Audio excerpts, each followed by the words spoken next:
கர்த்தரை ஆராதிக்கும்படியாக இந்த காலை நேரத்தில் நாங்கள் ஒன்று கூடியிருக்கிறோம். கர்த்தருடைய வசனம் சொல்லுகிறது,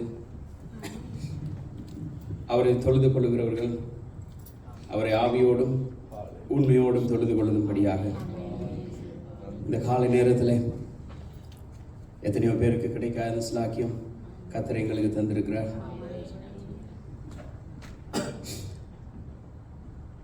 இது கர்த்தர் உண்டு பண்ணின நாள். இதில் மகிழ்ந்து களி கூறும்படியாக அவருடைய சமூகத்தில் வந்திருக்கிறோம். கர்த்தர் எங்களுக்கு இந்த நாளை தந்திருக்கிறார். அவர் எங்களை நினைத்திருக்கிறார். அவர் எங்களை அவருடைய உள்ளங்கையிலே வரைந்திருக்கிறபடினால் அவர் எங்களை இந்த இடத்தில் அழைத்து வந்திருக்கிறார், எங்களை ஆசீர்வதிக்கும்படியாக. நாங்கள் கர்த்தருடைய சமூகத்தில் எங்களை ஒப்புக் கொடுப்போம். கர்த்தாவே, நீர் எங்களை நடத்துங்க, நீர் எங்களை கிருபையாய் வழி நடத்துங்கப்பா. உம்முடைய பிரசன்னத்தினால் எங்களை நிறைத்தருளுங்கப்பா. உம்முடைய வல்லமை நிழலில் நீர் எங்களை மறைத்துக் கொள்ளுங்க என்று சொல்லுவோம். இந்த நாள் உம்முடைய நாமத்தினாலே இந்த இடத்திலே கூடி வந்திருக்கிற எங்களை உம்முடைய கரம் எங்களை நடத்தும்படியாக நீர் எங்களுக்கு உதவி செய்யுங்கள் என்று சொல்லுவோம். கர்த்தாவே, நீர் எங்களுக்கு உதவி செய்தல்லுங்கப்பா. எங்களால் ஒன்றும் அல்ல, எங்களால் ஒன்றும் செய்ய முடியாது. ஆனால் உம்முடைய கிருபை, உம்முடைய பிரசன்னம், உம்முடைய சமூகம் எங்கள் மத்தியிலே கடந்து வருகிற பொழுது, உம்முடைய கரம் எங்கள் மேல் நிழல் எடுக்கிற பொழுது எங்களால் எல்லாவற்றையும் செய்ய, கர்த்தருக்குள் எங்களுக்கு எல்லாவற்றையும் செய்ய எங்களால் கூடும். அவரால் முடியாத எந்த ஒரு காரியம் இல்லை. சில நேரங்களில் எங்களுக்கு வெறுமையாய் தோன்றலாம், வெறுமையாய் நினைக்கலாம். ஆனால் கர்த்தர் எல்லாவற்றையும் மாற்றுகிறவர். கர்த்தர் எல்லாவற்றையும் நிறைவாய் சம்பூர்ணமாய் மாற்றுகிறவராய் இருக்கிறார். ஆனால் கர்த்தருடைய கிருபை, அவருடைய வல்லமையின் கரம் எங்கள் மத்தியில் இருக்கிற பொழுது யாராலும் எங்களை அசைக்க முடியாது. இந்த காலை நேரத்தில் அவருடைய சமூகத்தில் எங்களை ஒப்புக் கொடுப்போம். எங்களை ஒப்புக் கொடுத்து சொல்லும், கர்த்தாவே, இந்த நாள் உம்முடைய பிரசன்னத்தினால் எங்களை நிறைத்து நீர் எங்களை இன்னுமாய் உற்சாகப்படுத்துகிறதுக்காய் நன்றி செலுத்துகிறோம். கர்த்தாவே, உம்முடைய ஆவியானவர் எங்கள் உள்ளங்களிலே ஊற்றப்பட்டிருக்கிறதுக்காய் உங்களுக்கு நன்றி செலுத்துகிறோம். உம்முடைய ஆவியானவருடைய பலத்தினாலே, ஆவியானவருடைய வல்லமையினாலே நாங்கள் காரியங்களை செய்ய இந்த பூமியிலே நீர் எங்களை தெரிந்து கொண்டிருக்கிறீர். உங்களுக்கு நன்றி செலுத்துகிறோம் அப்பா. ஆவியானவருடைய வல்லமையினாலே நிறைந்தவர்களாய் உம்முடைய சமூகத்தில் நின்று உம்மை ஆராதிக்க, துதிக்க, பாட நீர் கொடுத்த உம்முடைய கிருபைக்காய் உங்களுக்கு நன்றி செலுத்துகிறோம் அப்பா. உம்முடைய வல்ல கரங்களை தாங்கி நடத்துகிறதுக்காய் உங்களுக்கு நன்றி செலுத்துகிறோம். நீர் நடத்த போகிறதுக்காய் ஸ்தோத்திரம் அப்பா. நன்றி என்று சொல்லுகிறோம். கர்த்தாவே, உம்முடைய கிருபை உள்ள கரம் இந்த நாளில் எங்களை நடத்துகிறதுக்காய் உங்களுக்கு நன்றி செலுத்துகிறோம். நாங்கள் நினைக்கிறதுக்கும் வேண்டிக் கொள்ளுகிறதுக்கும் அதிகமாகவே நீர் செய்கிறவர் அப்பா. கர்த்தாவே, எங்களுடைய வாஞ்சை விருப்பமெல்லாம் இந்த தேசம் உம்முடைய மகிமையை காணும்படியாக. கர்த்தாவே, எங்களுடைய ஏக்கமெல்லாம் உம்முடைய ராஜ்யத்திலே ஜனங்கள் ஆரவாரத்தோடும் ஆர்ப்பரிப்போடும் உம்முடைய நாமத்தை உயர்த்த வேண்டும் என்பதே அப்பா. கர்த்தாவே, இந்த காலை நேரத்தில் உம்முடைய சித்தம் இந்த பூமியிலே நிறைவேறுகிறதுக்காக உங்களுக்கு நன்றி செலுத்துகிறோம் அப்பா. நன்றி செலுத்துகிறோம். கர்த்தாவே, நீர் செய்ய போகிற எல்லா நன்மைகளுக்காக நன்றி. நீர் எங்களுக்காக வைத்திருக்கிற ஆசீர்வாதங்களுக்காக, நீர் எங்களுக்கு இந்த நாளிலே வைத்திருக்கிற ஆகாரத்துக்காக உங்களுக்கு நன்றி செலுத்துகிறோம். நீர் எங்களை போஷித்தள்ளும் அப்பா. உம்முடைய வார்த்தையின் நிறைவினாலே எங்களை போஷித்தள்ளும்படியாக ஜெபிக்கிறோம் அப்பா. நன்றி செலுத்துகிறோம். 33வது சங்கீதத்திலே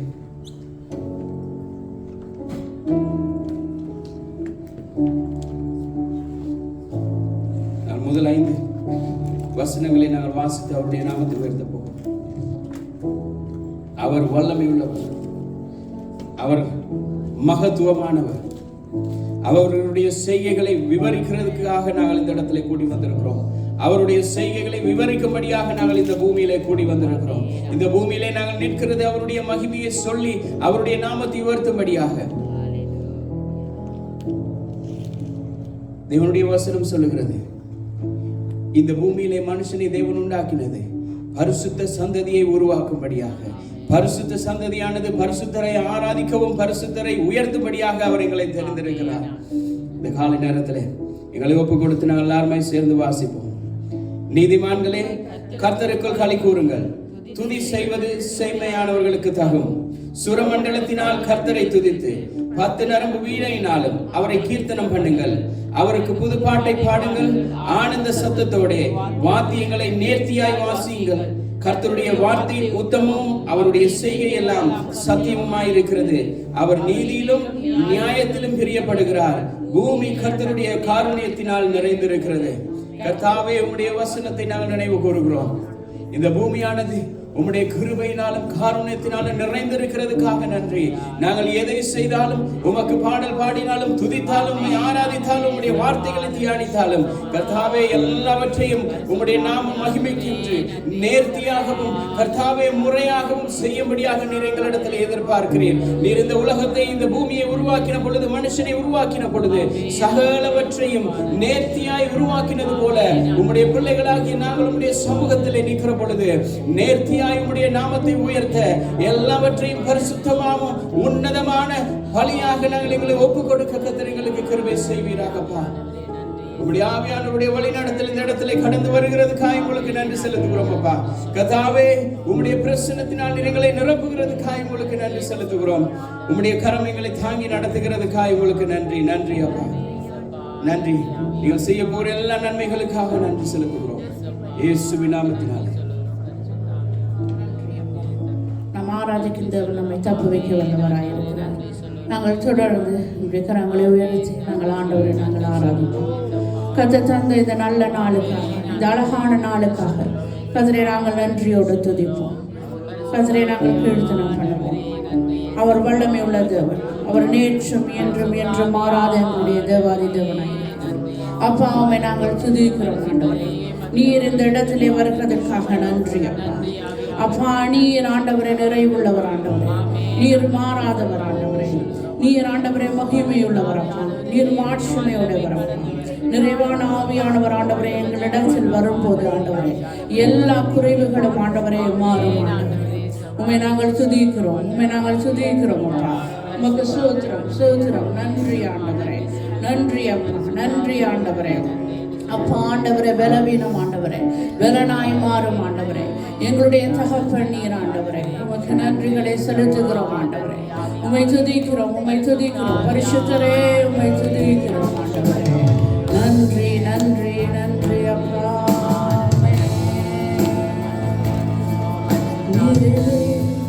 நீர் வாருமே நிறைவே, நீர் வேண்டுமே நிறைவே, நீர் போதுமே ஆவியானவரே நிறைவே.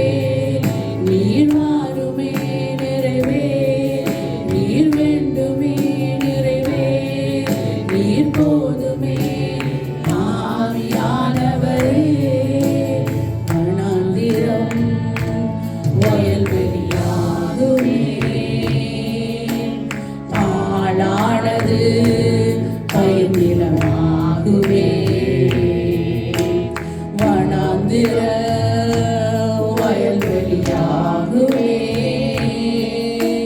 பாழானது பயிர் நிலமாகுமே. நீர் வந்தால் சூழ்நிலை மாறுமே,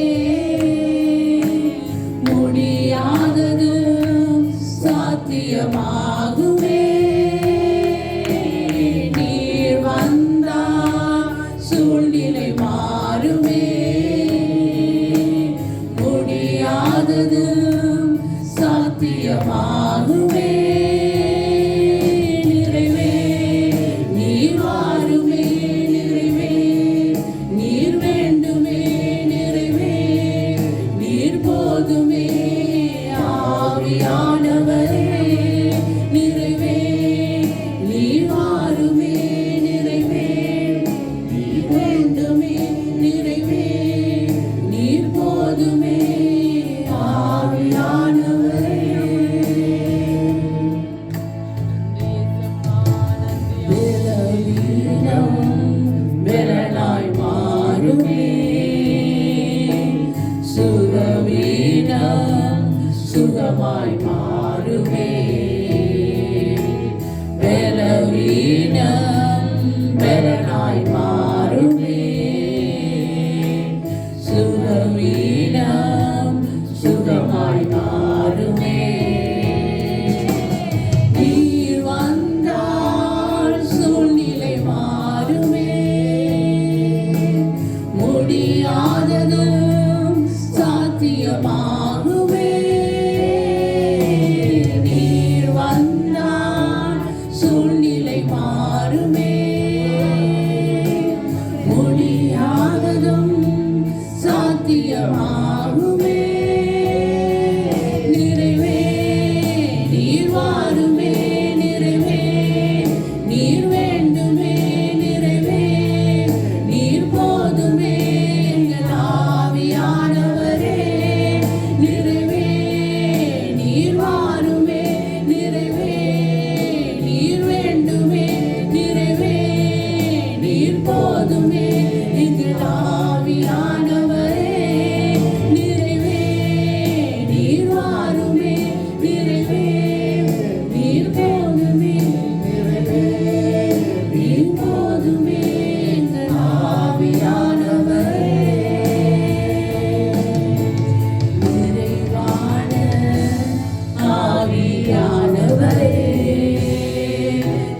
வரும்போது குறைவுகள் மாறுமே.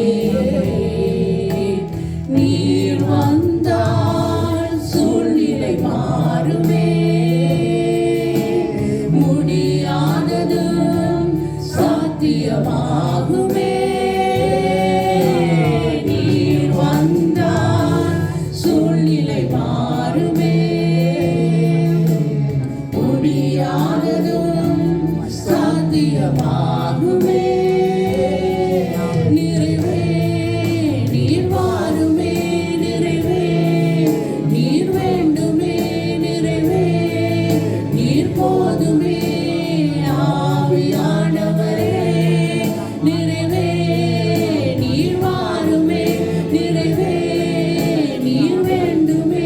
நிறைவே நீர் போதுமே. எங்கள் ஆவியானவரே நிறைவே நீர் வாருமே. நிறைவே நீர் வேண்டுமே. நிறைவே நீர் போதுமே. எங்கள் ஆவியானவரே நிறைவே நீர் வாருமே. நிறைவே நீர் வேண்டுமே. நீர் போதுமே. எங்கள் ஆவியானவரே எங்கள் ஆவியானவரே எங்கள் ஆவியானவரே ஆண்டவரே நீர் ஆண்டவரே அந்த இடத்தில் வரும்போது ஆண்டவரே எங்களுடைய குறைவுகள் எல்லாம் மாற்றுகிறவருடைய தேவனப்பா.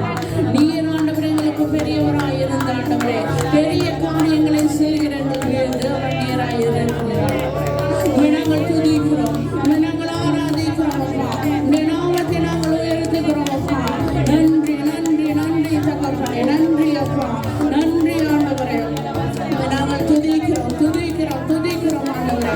நாங்கள் ஆராதிக்கிறோம். நன்றி தகப்பனே. நன்றி தகப்பனே.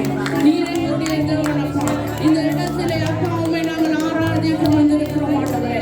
அப்பா நீர் ஆண்டவரே எங்களை அன்பு கூறுகிற எங்களுடைய தேவன் ஆண்டவரே. எங்களை தாங்கி எங்களை ஏந்தி அப்பா எங்களை நடத்தி வருகிற எங்களுடைய தேவாதி தேவனாய் இருக்கிறீங்கப்பா. அதுக்காக உமக்கு நன்றி ஆண்டவரே. நன்றி நன்றி நன்றி நன்றி நன்றி அப்பா. தகப்பனே உம்மை துதிக்கிறோம். தகப்பனே உம்மை துதிக்கிறோம் ஆண்டவரே. அப்பா இந்த இடத்திலே ஆண்டவரே உம்முடைய சமூகத்திலே வந்து ஆண்டவரே உம்மை நாங்கள் நோக்கி பார்க்கிறோம் ஆண்டவரே. நீர் எங்களுக்காக ஆண்டவரே எல்லாவற்றையும் செய்து ஆண்டவரே நினைக்கிற எங்களுடைய தேவன் நீர் அப்பா. உமக்கு நன்றி நன்றி தகப்பனே. நன்றி அப்பா. ஹalleluya ஹalleluya ஹalleluya. நன்றி ஆண்டவரே. ஹalleluya. அப்பா உமக்கு நன்றி அப்பா. உம்முடைய யெகோவா தேவன் நீர் ஆண்டவரே. நாம் உம்மை துதிக்க ஆண்டவரே நாம் உம்மை தொழுகிற இந்த இடத்திலே நாங்கள் வந்திருக்கிறோம். உம்மை செலுத்துகிறோம். நன்றி நன்றி நன்றி அப்பா. ஆமென். ஹalleluya. கடந்து வாங்க ஆவியானவரே நமக்கு நன்றி இயேசப்பா. பரிசுத்த ஆவியானவரே நீர் பாடிக்கொண்டிருக்கிற நன்றி இயேசப்பா. நீங்க வாங்க ஆண்டவரே உம்முடைய பிள்ளைகள்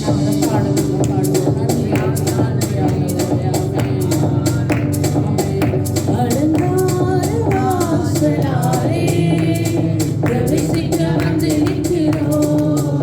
தேவ வீட்டின் நன்மையாலே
கைவிடாத தேவன் இருக்கிறார்.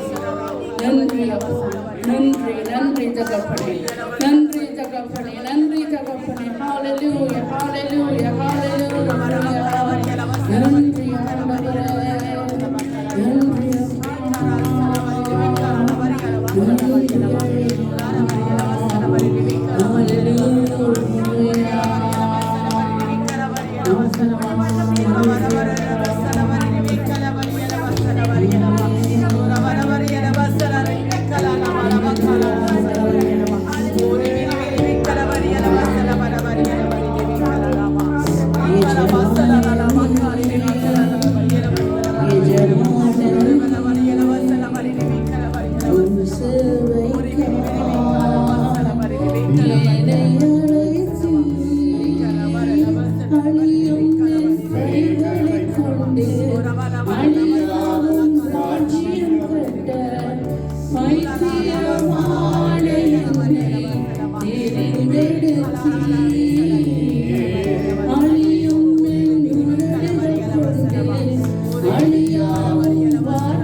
அழியாவும் வார்த்தை எத்தனாய் வாழ்ந்து என்னை பிரித்தெடுத்தீர்.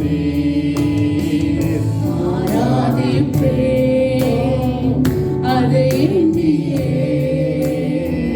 வாழ்நாளெல்லாம் உம்மை மட்டுமே ஆராதிப்பேன். ஆராதிப்பேன்,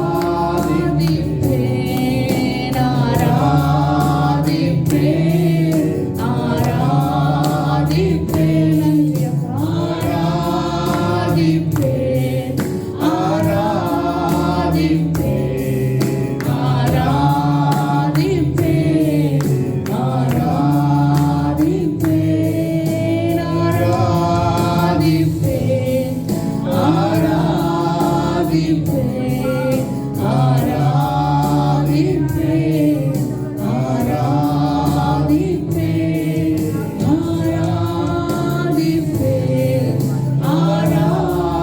ஆராதிப்பேன், ஆராதிப்பேன்,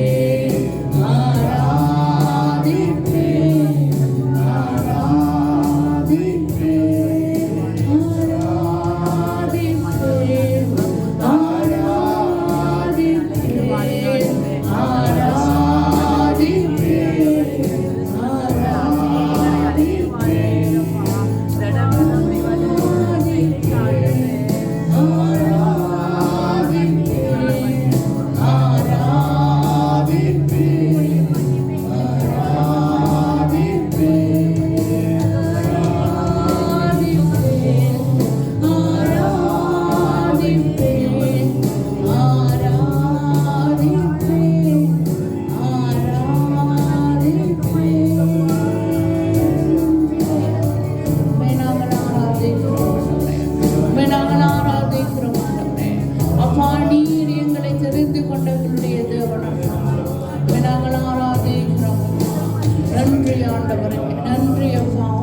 துதிக்கிறோம் ஆண்டவரே.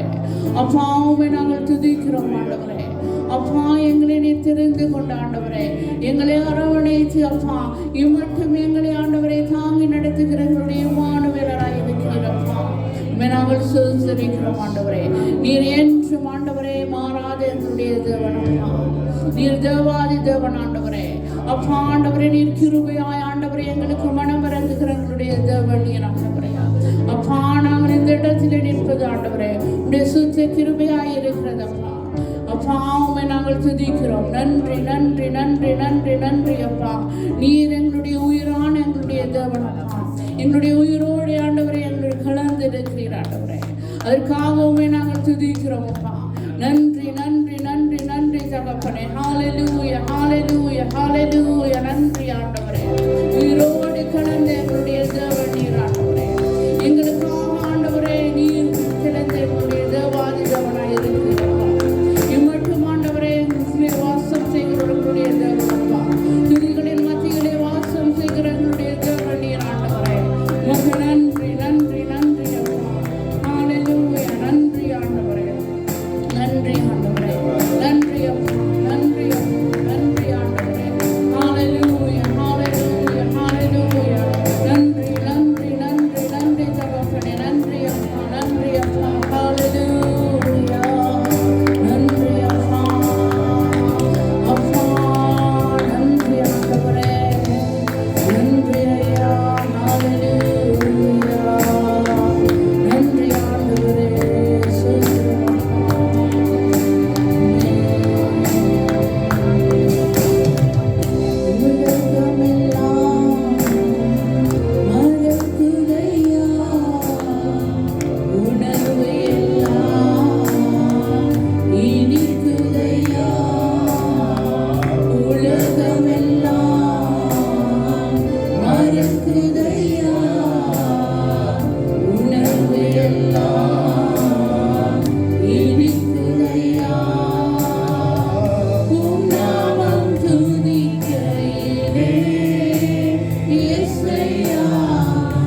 உயிரான இயேசு என் உயிரோடு கலந்து என் உயிரே நான் உம்மை துதிப்பேன். என் உயிரே நான் உம்மை துதிப்பேன். என் உயிரான உயிரான உயிரான இயேசு என் உயிரான உயிரான உயிரான இயேசு என் உயிரான இயேசு என் உயிரோடு கலந்து என் உயிரே நான் உம்மை துதிப்பேன். என் உயிரே நான் உம்மை துதிப்பேன். உம் வசனம் எனக்கு உணவாகும் உடலுக்கெல்லாம் மருந்தாகும். உம் வசனம் எனக்கு உணவாகும் உடலுக்கெல்லாம் மருந்தாகும். இரவும் பகலும் ஐயா வசனம் தியானிக்கிறேன். இரவும் பகலும் ஐயா வசனம் தியானிக்கிறேன். உயிரான என் உயிரான உயிரான உயிரான இயேசு என் உயிரான உயிரான உயிரான இயேசு என் உயிரான இயேசு என் உயிரோடு கலந்து என் உயிரே நான் உம்மை துதிப்பேன். என் உயிரே நான் உம்மை துதிப்பேன்.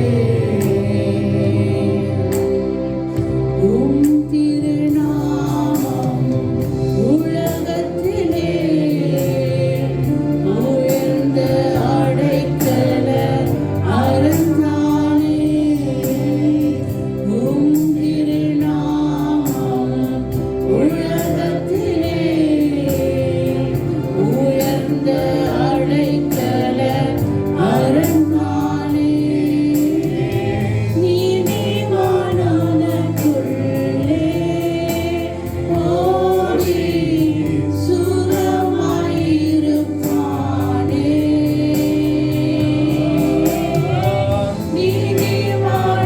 நீதிமானவனுக்குள்ளே ஓடி சுகமாயிருப்பானே. என் உயிரான உயிரான உயிரான இயேசு என் உயிரான உயிரான உயிரான இயேசு என் உயிரான இயேசு என் உயிரோடு கலந்து என் உயிரே நான் உம்மை துதிப்பேன். என் உயிரே நான் உம்மை துதிப்பேன். உயிரான உயிரான இயேசு என் உயிரான உயிரான உயிரான இயேசு என் உயிரான இயேசு என் உயிரோடு கலந்து என் உயிரே நான் உம்மை துதிப்பேன். என் உயிரே நான் உம்மை துதிப்பேன்.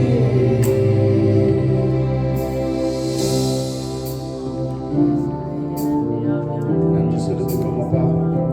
நன்றி ஆண்டவரே, நன்றி ஆவியானவரே. நன்றி இயேசப்பா. நன்றிகளின் நாயகனே ஆமென். உம்மை நன்றியோடு துதிக்கிறோம். நன்றி ஆவியானவரே, நன்றி. இந்த காலை நேரத்தில் எங்கள் மத்தியிலே அசைவாடுகிறதுக்காய் உங்களுக்கு நன்றி ஆண்டவரே, நன்றி செலுத்துகிறோம். இயேசப்பா. நீர் துதிகளின் மத்தியிலே வாசம் பண்ணுகிறவர் அப்பா. ஆமென் ஆண்டவரே. இந்த காலை நேரத்திலே உடைய சமூகத்திலே வந்து ஜெபிக்கிறோம். நீர் எங்கள் மத்தியிலே கடந்து வந்திருக்கிறதுக்காய் ஸ்தோத்திரம் என்று சொல்லுகிறோம். கர்த்தாவே, எங்களுடைய உதடுகளின் ஸ்தோத்திர பலியை உமக்கு செலுத்துகிறோம். எங்களுடைய துதி ஸ்தோத்திரங்களை உடைய சமூகத்திலே உகந்த காணிக்கையை நீர் ஏற்றுக்கொள்ளுகிறதுக்காய் உங்களுக்கு நன்றி செலுத்துகிறோம். எங்களை தாழ்த்துகிறோம். நீர் எங்களோடு கூட இடைப்படுங்கப்பா. உம்முடைய வல்லமை நிலையில் எங்களை நிலைநிறுகிறதுக்காய் உங்களுக்கு நன்றி செலுத்துகிறோம். உம்முடைய வல்ல கரம் எங்களை நிலைநிறுகிறதுக்காய் உங்களுக்கு நன்றி செலுத்துகிறோம் அப்பா. உம்முடைய பலத்த கைக்குள்ளே நாங்கள் அடங்கி இருக்கத்தக்கதாய் உம்முடைய வார்த்தையானது எங்களை ஒவ்வொரு நாளும் தேற்றுகிறதுக்காய் உங்களுக்கு நன்றி செலுத்துகிறோம் அப்பா. உம்முடைய வார்த்தையின் நிறைவினாலே நீர் எங்களை போஷிக்கிறதுக்காய் உங்களுக்கு நன்றி செலுத்துகிறோம் அப்பா. நன்றி செலுத்துகிறோம், நன்றி செலுத்துகிறோம் அப்பா. கர்த்தாவே, இந்த நாளிலே உம்முடைய கிருபை உள்ள கரங்களிலே வந்து ஜெபிக்கிறோம் அப்பா. நீர் எங்களை நடத்துகிறவர், ஆளுகை செய்கிறவராய் இருக்கிறதுக்காய் உங்களுக்கு நன்றி செலுத்துகிறோம். உம்முடைய கரம் எங்களை தேற்றுகிறதுக்காய், ஒவ்வொரு பிள்ளைகளையும் தேற்றி அரவணைக்கிறதுக்காய் உங்களுக்கு நன்றி செலுத்துகிறோம். கர்த்தாவே, சூழ்நிலைகள் மாறலாம், காலநிலைகள் மாறலாம், இந்த உலகமே எங்களுக்கு மாறி நிற்கலாம். ஆனால் உம்முடைய கிருபை ஒவ்வொரு நாளும் எங்களுக்கு புதிதாய் இருக்கிறதுக்காய் உங்களுக்கு நன்றி செலுத்துகிறோம் அப்பா. நன்றியோடு துதிக்கிறோம். கர்த்தாவே, இதுவரை உதவி செய்த எபினேசர், இதுவரை நீர் உதவி செய்தீரப்பா. நீர் இனியும் எங்களை நடத்த சித்தமுள்ளவராய் இருக்கிறீர். உங்களுக்கு நன்றி செலுத்துகிறோம்,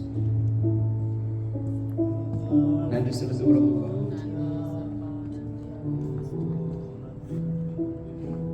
உங்களுக்கு நன்றி செலுத்துகிறோம். கர்த்தாவே, உம்முடைய வார்த்தை வல்லமை எங்களுடைய வாழ்க்கையில இல்லாவிட்டால் கர்த்தாவே, நாங்கள் வாழ்கிற இந்த வாழ்க்கைக்கு அர்த்தம் இல்லாமல் போய்விடும். உம்முடைய வசனம் எங்களை அனுதினமும் தேற்றி ஆறுதல் படுத்தி எங்களை நிறைவாய் போஷிக்கிறதுக்காய் உங்களுக்கு நன்றி செலுத்துகிறோம் அப்பா. உம்முடைய பிரசன்னத்தின் நிறைவினாலே நீர் எங்களை மூடிக்கொள்ளுகிறதுக்காய் உங்களுக்கு நன்றி செலுத்துகிறோம். உம்மை நன்றியோடு துதிக்கிறோம் அப்பா. நன்றி செலுத்துகிறோம். கர்த்தாவே, இந்த நாளில் உம்முடைய சமூகத்தில் வந்து ஜெபிக்கிறோம். நீர் தாம் எங்களோடு கூட பேசும்படியாக ஜெபிக்கிறோம் அப்பா. உம்முடைய வார்த்தையானது எங்களுடைய கால்களுக்கு தீபம், உம்முடைய பாதைக்கு வெளிச்சமாயிரு. இந்த நாளிலே நாங்கள் நடக்க வேண்டிய வழியிலே நீர் எங்களை நடத்துகிறதுக்காய் உங்களுக்கு நன்றி செலுத்துகிறோம். நாங்கள் விரும்புகிற பிரகாரமாய் அல்லப்பா, நாங்கள் விரும்புகிறமாய் வண்ணமாக அல்லப்பா, நீர் எங்களுடைய வாழ்க்கையிலே எதிரை எதிர்பார்க்கிறீரோ அந்த காரியம் மாத்திரம் எங்களுடைய வாழ்க்கையிலே நிறைவேறும்படியாக உம்முடைய சித்தத்துக்கு கீழ்ப்படிந்து இருக்கிற பிள்ளைகளை நீர் எங்களை மாற்றுகிறதுக்காய் உங்களுக்கு நன்றி செலுத்துகிறோம்.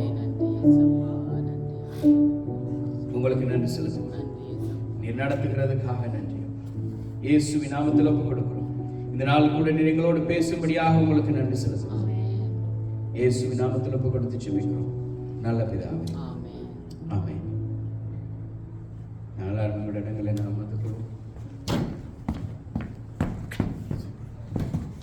கர்த்தருடைய நாமத்துக்கு எல்லா துதி கன மகிமையும் உண்டாக வேண்டும்.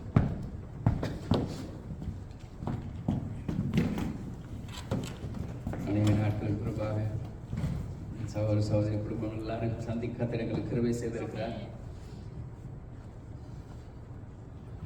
சொல்லுது அவருடைய வசனம் சொல்லுகிறது, இது உங்களால் உண்டானதல்ல, இது அவருடைய கிருபை. அவருடைய கிருபை தான் எங்களை ஒவ்வொரு நாளும் ஒவ்வொரு நிமிஷமும் எங்களை தாங்கி நடத்துகிறது. நாங்கள் கடந்த சில வாரங்களாக நாங்கள் பார்த்து கொண்டு வருகிறோம். ஒரு செய்தியின் ஒரு தலைப்பு கீழாக நாங்கள் ஒரு 4-5 வாரமாக தியானிக்கிறோம். சத்தியத்தை அறிந்து கொள்ளுங்கள். இன்றைக்கு வராதவர்களும் நீங்கள் அதை பார்த்துக் கொள்ளலாம். சத்தியத்தை அறிந்து கொள்ளுங்கள். அந்த தலைப்பில் நாங்கள் சில காரியங்களை நாங்கள் பார்த்தோம்.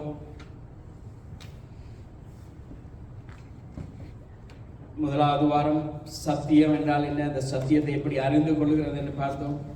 அடுத்த வாரம் நாங்கள் பார்த்தோம் எப்படி இந்த கள்ள ஊழியர்கள், கள்ள போதனைகளிலிருந்து இவர் இப்படிப்பட்டவர்கள் யார் என்பதை நாங்கள் அறிந்து கொள்ளுகிறது எப்படி என்று பார்த்தோம்.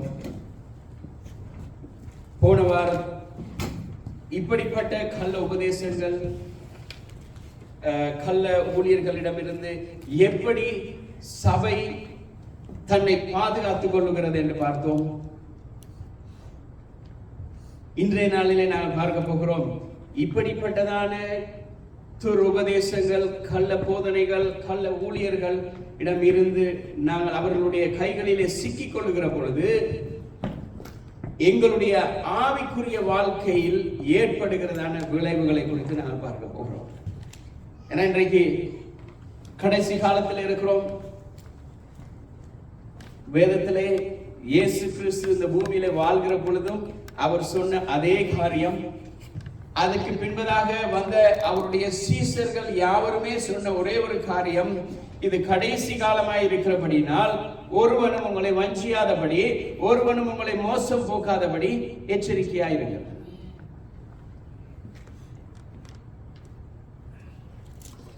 சில நேரங்கள்ல இந்த காரியங்கள், இந்த உபதேசங்கள், இந்த போதனைகள், இந்த என்ன சொல்றது, இந்த சூழ்நிலைகள் எங்களுக்கு சில நேரம் அது ஒரு சிறிய ஒரு காரியமா இருக்கலாம், ஒரு சின்ன ஒரு செய்தி ஓகே என்று சொல்லி நாங்க அப்படியே விட்டுட்டு போனோம்னு சொன்னா அந்த ஒரு சிறிய காரியம் அது ஒரு பெரிய ஒரு விபரீதத்தை உண்டு பண்ணிவிடும் எங்களுடைய ஆவிக்குரிய வாழ்க்கையில. ஒரு சிறிய ஒரு காரியம் தானே சொல்லி எங்களுடைய வாழ்க்கையில அதை, எங்களுடைய மனதில் அதை போட்டு வைக்கிற பொழுது அது ஒரு பெரிய ஒரு ஆவிக்குரிய ஒரு வீழ்ச்சியை கொண்டு வந்து விடுகிறது. அதை தான் இன்னைக்கு பார்க்க போகிறோம். எப்படி எங்களுடைய ஆவிக்குரிய வாழ்க்கை இப்படிப்பட்ட துரு உபதேசங்கள், துரு ஆலோசனைகள், இப்படிப்பட்ட கள்ள தீர்க்கதரிசிகளிடம் இருந்து நாங்கள் சிக்கிக் கொள்ளுகிற பொழுது எப்படி எங்களுடைய ஆவிக்குரிய வாழ்க்கை விழுந்து போகிறது. முதலாவது காரியம் 2 தீமோத்தேயு 2வது அதிகாரம் 3வது வசனத்திலிருந்து 4வது வசனம். 2 Timothy chapter 4 verse 3 to 4. அதாவது முதலாவது காரியம், தேவனோடு எங்களுக்கு இருக்கிறதான அந்த உறவு குன்றி போகிறது. இதுதான் முதலாவது வீழ்ச்சி. தேவனோடு எங்களுக்கு இருக்கிறதான அந்த உறவு என்ன செய்கிறது, குன்றி போகிறது. அதனுடைய அந்த ஐக்கியத்தை அதை தடை செய்து விடுகிறது. தேவனுக்கும் எங்களுக்கும் நாங்கள் என்ன செய்கிறோம், இந்த பிழையான ஒரு காரியத்துக்கு பின்பதாக நாங்கள் போய் இது என்ன என்று பார்க்க போகிற பொழுது எங்களுக்கும் தேவனுக்கும் இருக்கிறதான அந்த உறவை அப்படியே கீழே இறக்கி விடுகிறது. அது எப்படி குன்றி போகிறது? பவுல் தீமோத்தேயுக்கு எழுதும் பொழுது அழகாக சொல்லுகிறார். ஏனென்றால் அவர்கள் ஆரோக்கியமான உபதேசத்தை பொறுக்க மனதில்லாமல் செவித்திணர் உள்ளவர்களாகி தங்கள் சுய இச்சைகளுக்கு ஏற்ற போதகர்களை தங்களுக்கு திரளாக சேர்த்து கொண்டு சத்தியத்துக்கு செவியை விலக்கி கட்டுக்கதைகளுக்கு சாய்ந்து போகும் காலம் வரும். பவுல் சொல்லுகிறான் தீமோத்தேயுக்கு, அது அந்த நாளிலும் இருந்தது, இன்றைக்கும் இருக்கிறது. ஏனென்றால் நாங்கள் வாழ்ந்து கொண்டிருக்கிறது கடைசி காலம். பவுல் தீமோத்தேயுக்கும் சரி, தீத்துக்கும் சரி, பிலமோனுக்கு யாருக்கு எழுதும் பொழுது அவன் சொல்கிறான், நாங்கள் வாழ்கிறது கடைசி காலம். இயேசு கிறிஸ்து இந்த பூமியிலே வந்து அவர் மறுபடியும் அவர் பரலோகத்துக்கு போன பின்பதாக அந்த நாள் தொடங்கி அவருடைய வருகை வரும் மட்டும் இது கடைசி காலமாய் இருக்கிறது. அதைத்தான் பவுல் சொல்லுகிறான். பவுல் சொல்லுகிறான், கர்த்தருடைய வார்த்தைக்கு செவி கொடுக்காதபடி, தேவனுடைய சத்தத்துக்கு செவி கொடுக்காதபடி கட்டுக்கதைகளுக்கும், அதாவது எல்லாம் இன்ட்ரெஸ்டிங்கா ஒரு கதை சொல்லுற பொழுது, நல்ல இன்ட்ரெஸ்டிங்கா ஒரு காரியத்தை சொல்லுகிற பொழுது இன்பமாய் கேட்கலாம். அதான் போன கிழமை தான் பார்த்தோம். அவர்கள் எப்படி வருவார்கள், இன்பமாய் பேசுவார்கள், காதுக்கு இனிமையாய் பேசுவார்கள், எங்களுக்கு எங்களுடைய மனம் போகிறது போல இருக்கிறது, இப்படிதான் பேசுவார்கள். ஆனால் வசனம் சொல்லுகிறது, பவுல் சொல்லுகிறான் தீமோத்தேயுக்கு, நீ இளம் வயது உள்ளவனாய் இருக்கிறாய், இப்படிப்பட்ட காரியங்களிலே நீ பார்க்கும் பொழுது, நிற்கிற பொழுது எச்சரிக்கை உள்ளவனாயிரு. ஏனென்று சொன்னால் சத்துருவான் உன்னை விழ வைக்கும்படியாக அநேக திட்டங்களை கொண்டு வருவான்.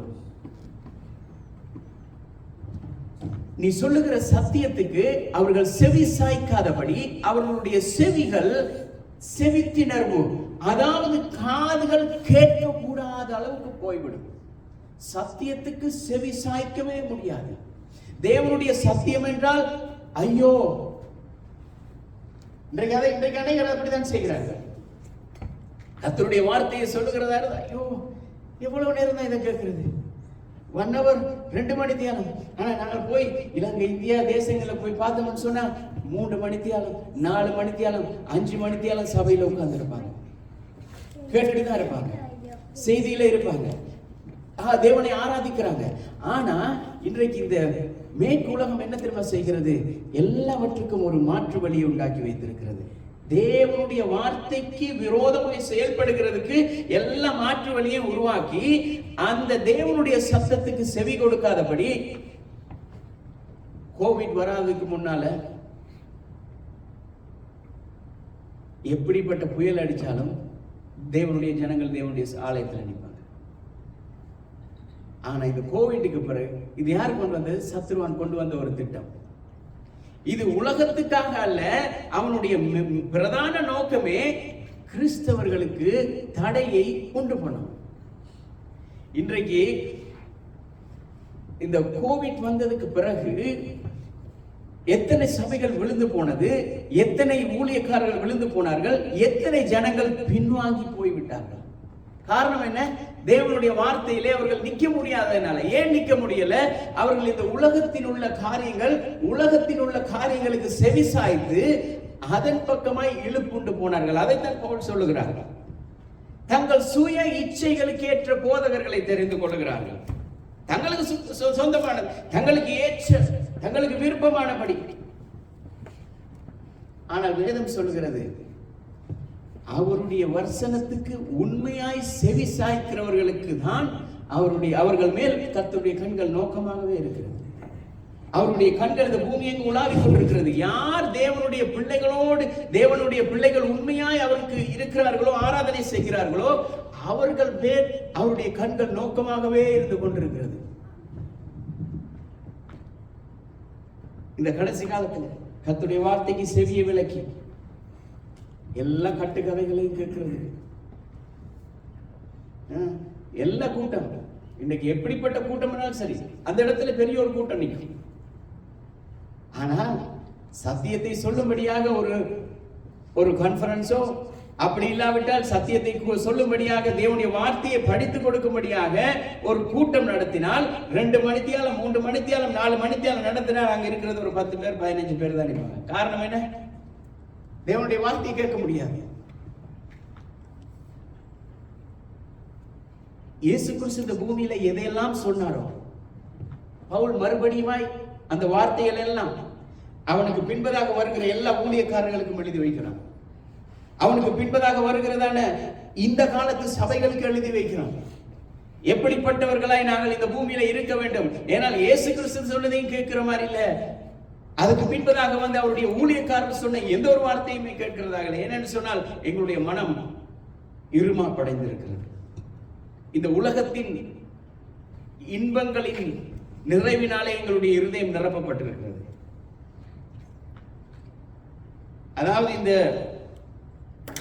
என்ன சொல்றது, சுய இச்சைகளுக்கு ஏற்ற இந்த வார்த்தை, அதுக்கு எப்படி அர்த்தம் கொடுக்கிறார்கள் தெரியுமா? தங்களுக்கு பிரியமானதை செய்யவும் கேட்கவும் விரும்புகிறார்கள். எது உண்மையானது என்பதை அவர்களுக்கு தேவையே இல்லை. எது உண்மையா இருக்கிறதோ அது அவர்களுக்கு தேவையே இல்லை. ஆனா இப்படிப்பட்ட கட்டுக்கதைகளை கேட்கிறதுக்கு அவர்கள் ஆர்வமாய் காத்திருக்கிறார்கள். இதான் இந்த சுய இச்சைகளுக்கு ஏற்ற போதர்களை தெரிந்து கொண்டது. அவர்கள் சத்தியத்தை விரும்புகிறதில்லை. ஏனென்றால் அவர்கள் சத்தியத்தை விரும்பினால் அந்த சத்தியம் அவர்களுடைய நடக்கைகளை கண்டிக்கிறது. இதைத்தான் பவுல் சொல்லுகிறான். இதுதான் அந்த சுய இச்சைகளுக்கு அந்த ஒரு வார்த்தைக்கு வேத அகராதியிலே இவ்வளவு பெரிய அர்த்தத்தை கொடுத்திருக்கிறாங்க. அவர்கள் தங்களுடைய குறை நிறைவுகளை கண்டிக்கிறதை விரும்புகிறதில்லை. கண்டித்தால் தேவன் எங்களை கண்டிக்கிற பொழுது நாங்கள் அதன்படி நாங்கள் வாழ வேண்டும். ஆனால் அதை வாழாமல் இருக்கணுமா இருந்தால் எங்களுக்கு விருப்பமான பக்கம் போக வேண்டும். அந்த கடைசியை பாட்டு சொல்லுது, அவருடைய சமூகத்தில் இருக்கிற பொழுது இந்த உலகமே மறந்து போகிறது. அவருடைய வார்த்தை நிழல்ல இருக்கிற பொழுது இந்த உலகத்துல என்ன நடக்குதோ எல்லாம் ஒரு விஷயம் கண்ணை மூடி கத்தை ஆராதிக்க ஆரம்பிச்சோம்னு சொன்னா வெயில் அடிக்குதா, புயல் வருகிறதா, எது ஒன்றுமே தெரியாது. கர்த்தருடைய பிரசன்னத்தினால எங்கள் நிலைகள். ஆனால் இன்றைக்கு தேவனுடைய வார்த்தையை கேட்க முடியாதபடி இந்த துருபதேசங்கள் எங்களுடைய வாழ்க்கையை மாற்றி கர்த்தருக்கும் எங்களுக்கும் இருக்கிறதான அந்த உறவை என்ன செய்கிறது, அப்படியே கீழே கொண்டு வந்து இறக்கி விடுது. அது கீழே கொண்டு வந்து இறக்கி விடுகிற பொழுது நாங்கள் என்ன செய்கிறோம், எங்களுடைய சுய இச்சையினாலே சுய காரியத்தினாலே நாங்கள் இடுப்புண்டு போகிறோம். 2 தெசலோனிக்கேயர் 2வது அதிகாரம் 11வது வசனம். 2 Thessalonians chapter 2 verse 11. ஆகையால் சத்தியத்தை விசுவாசியாமல் அநீதியில் பிரியப்படுகிற யாவரும் ஆக்கினைக்குள்ளாக தீர்க்கப்படும்படி என்ன சொல்லுகிறார்? தெசலோனிக்கேயருக்கு எழுதும் பொழுது என்ன சொல்கிறார்? சத்தியத்துக்கு செவி கொடுக்காத விசுவாசியாத யாவரும் அநீதியில் பிரியப்படுகிற யாவருக்கும் என்ன ஆயத்தம் பண்ணப்பட்டிருக்கிறது?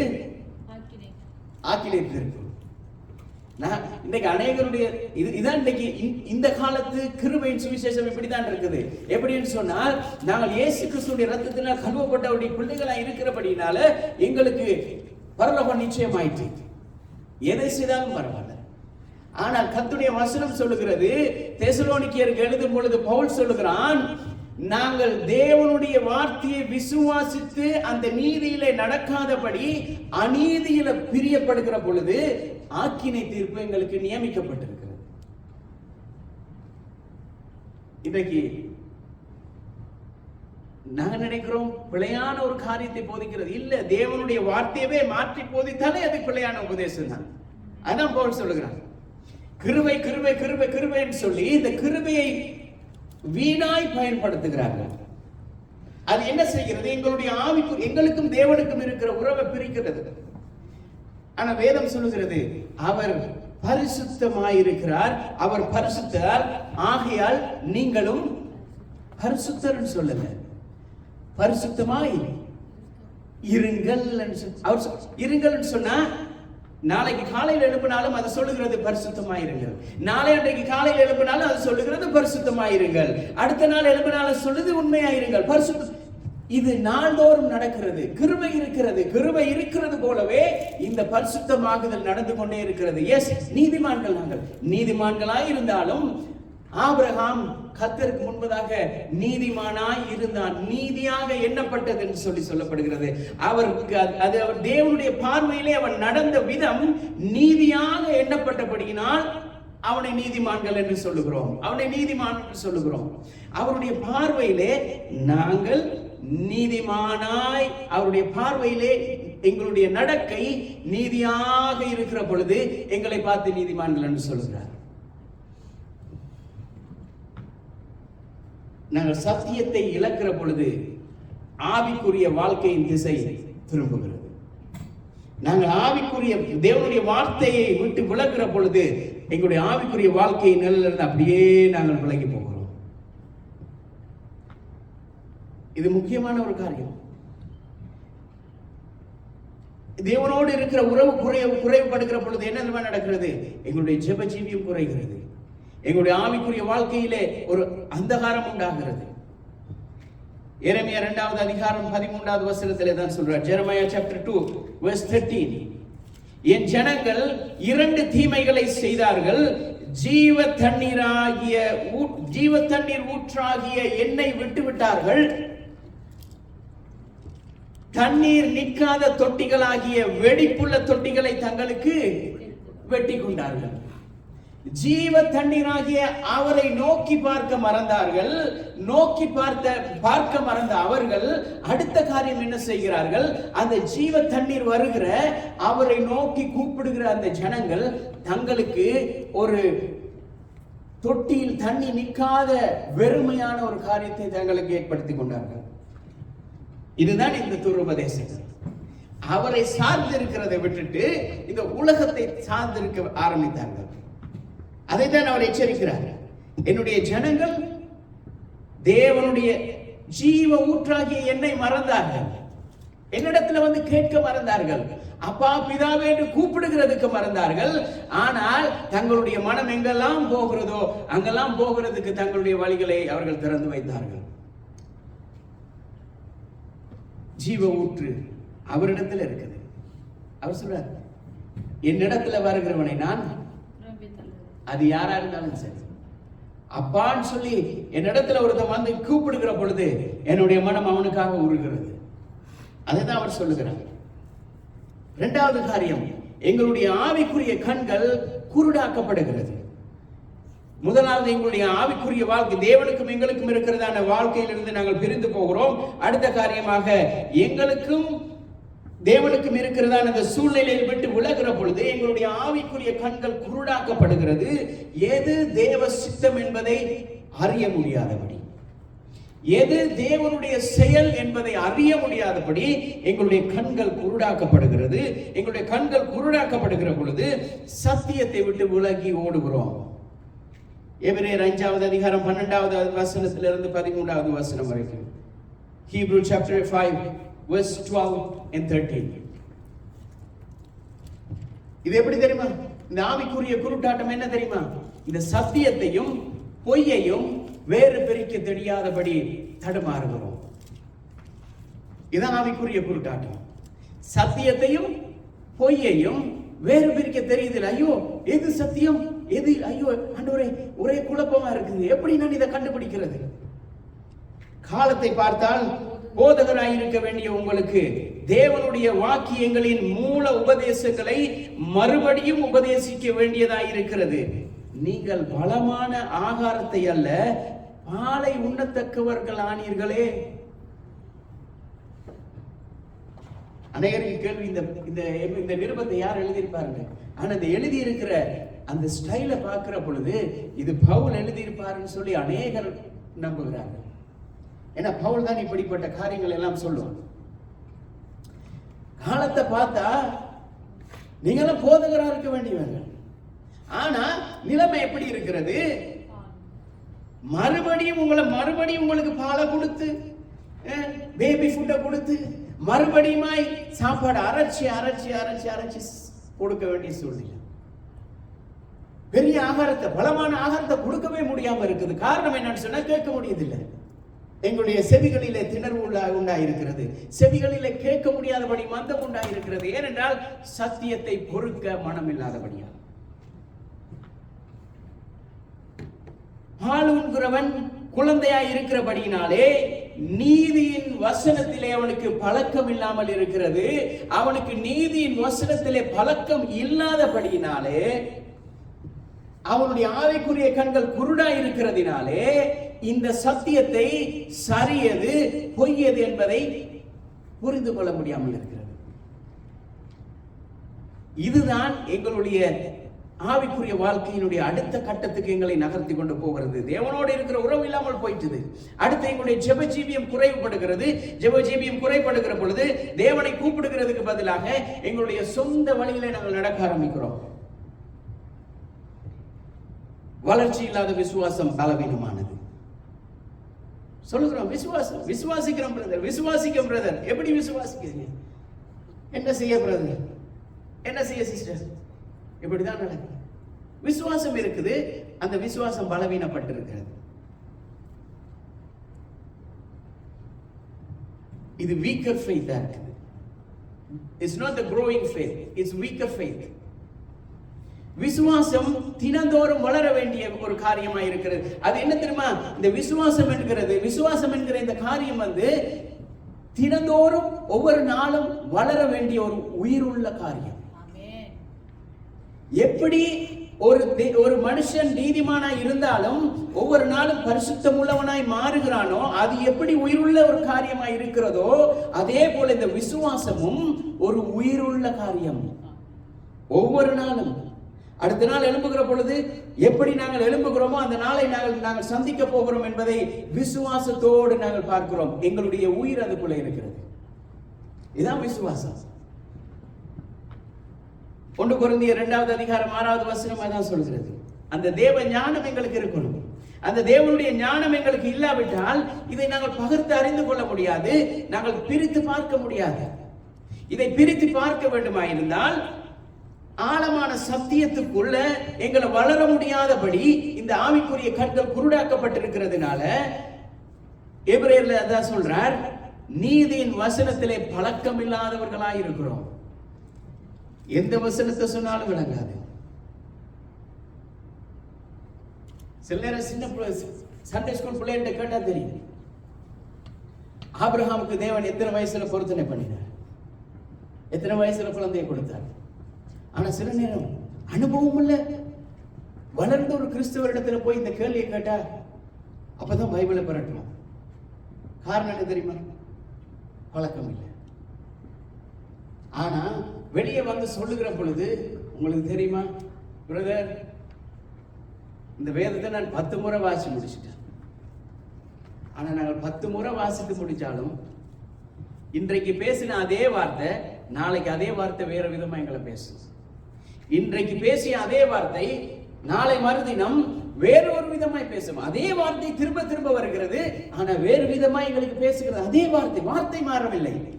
எங்களுடைய சூழ்நிலைக்கு ஏற்ற அந்த வசனம் எங்களை மாற்றி அமைக்கிறது. அதான்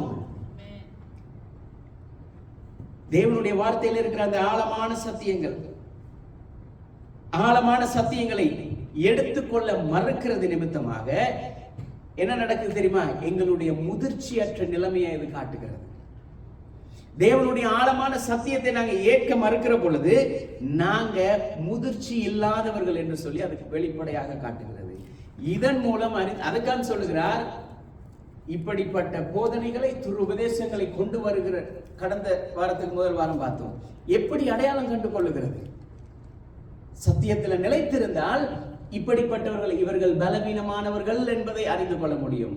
ஜெபத்தோடும் தேவனுடைய வார்த்தையோடும் நாங்கள் இருக்கிற பொழுது இவர்கள் தேவனுடைய வார்த்தையில் பலவீனப்பட்டிருக்கிறார்கள்.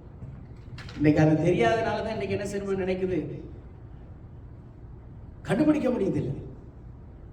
யார் ஆவிக்குள்ளாய் இருக்கிறார், யார் பலவீனமாய் இருக்கிறார்கள் கண்டுபிடிக்க முடியாமல் இருக்கிறது. கண்டுபிடிக்க முடியாத நிமித்தமாய் நாங்கள் பலவீனப்பட்டு போகிறோம், எங்களை சுற்றி இருக்கிறவர்களை பலவீனப்படுத்துகிறோம். இது என்ன நடக்கிறது?